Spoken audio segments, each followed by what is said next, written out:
Όταν αρρωσταίνουμε, το σώμα μας δίνει τον καλύτερό του εαυτό για να πολεμήσει τα μικρόβια. Γι' αυτό αρχίζει να τρέχει η μύτη, για να απομακρύνει τα μικρόβια και να εμποδίσει να μπουν κι άλλα. Η αύξηση της βλένας συνοδεύεται συχνά από φλεγμονή στις ειρηνικές μεμβράνες. Αυτές στενεύουν και έτσι βουλώνουν πιο εύκολα. Το αποτέλεσμα, όταν μας πιάνει κρυολόγημα, έχουμε μόνιμα βουλωμένη μύτη και πονόλαιμο. Και αυτό συμβαίνει μέρα και νύχτα. Αν υποφέρετε από κρυολόγημα ή υγμωρίτιδα, είναι πολύ πιθανό να νιώθετε το στήθος σας βαερή και γεμάτο βλένα. Ταυτόχρονα, οι ειρηνικές δίωδοι μπλοκάρουν και η αναπνοή από τη μύτη γίνεται δύσκολη. Η λύση για να ξαναβρείτε μια φυσιολογική καθημερινότητα μέρα και νύχτα? Να ετοιμάσετε αυτό το παραδοσιακό σπιτικό γιατροσόφι. Ένα αποσυμφορητικό και αποχρεμπτικό 100% φυσικό που θα δείτε στη συνέχεια. Είστε στο πολυθεματικό κανάλι Mea Culpa και πριν συνεχίσουμε θυμηθείτε να κάνετε εγγραφή όσοι δεν το έχετε ήδη κάνει, να μας δώσετε ένα like, να κοινοποιήσετε το βίντεο και να ενεργοποιήσετε το καμπανάκι για να ενημερώνεστε άμεσα για τα καινούργια βίντεο. Υλικά: πιπέρι καγιέν, μέλι, χυμό λεμονιού, πιπερόριζα, μιλόξιδο. Γιατί αυτά τα υλικά?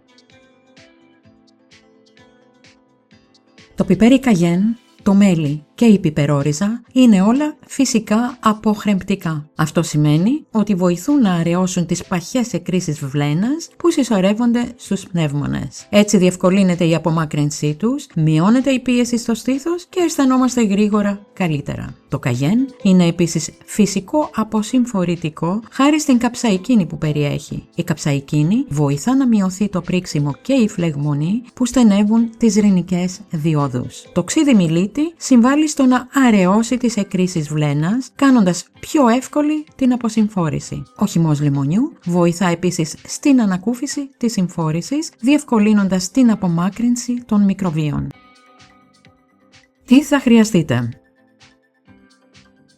Μισό κουταλάκι του γλυκού πιπέρι καγιέν.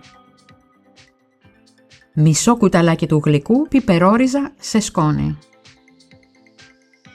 3 κουταλάκια του γλυκού μέλι. 60 ml χυμό λεμονιού. 60 ml μιλόξιδο. Τρόπος παρασκευής: ρίξτε τον χυμό λεμονιού και το μιλόξιδο σε ένα μικρό κατσαρολάκι. Αφήστε τα να σιγοβράσουν σε χαμηλή φωτιά. Προσθέστε μέλι και ανακατέψτε. Ρίξτε το πιπέρι καγιέν και την πιπερόριζα και ανακατέψτε ξανά. Χρήση: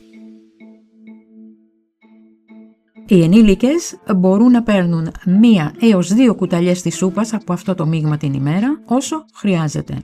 Ανακοινήστε καλά πριν από κάθε χρήση, γιατί η πιπερόριζα και το πιπέρι καγιέν δεν διαλύονται πλήρως. Μπορείτε, αν θέλετε, να το ζεστάνετε λίγο πριν το πάρετε, μιας και κάνει την αίσθηση πιο ευχάριστη. Συντήρηση: μπορείτε να το φυλάξετε σε κλειστό βάζο, σε δροσερό και σκοτεινό μέρος για πολύ καιρό. Αποτέλεσμα: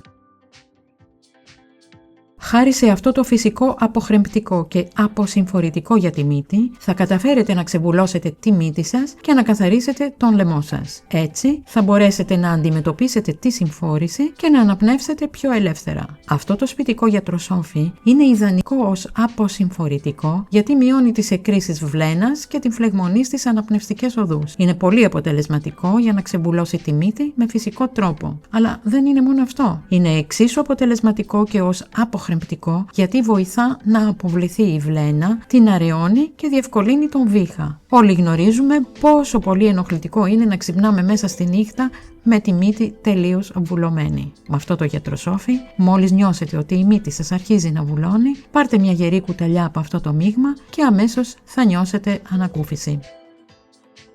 Αν θέλετε να παραγγείλετε κάποια από τα προϊόντα που αναφέρονται σε αυτό το βίντεο, θα βρείτε τους σχετικούς συνδέσμους από κάτω. Στο κανάλι μας θα βρείτε αναλυτικά βίντεο για βουλωμένη μύτη, πονόλαιμο και άλλα σχετικά με όσα αναφέρθηκαν μέχρι τώρα. Οι σύνδεσμοι βρίσκονται στην περιγραφή κάτω από το βίντεο. Εν τω μεταξύ, δείτε ένα μικρό απόσπασμα.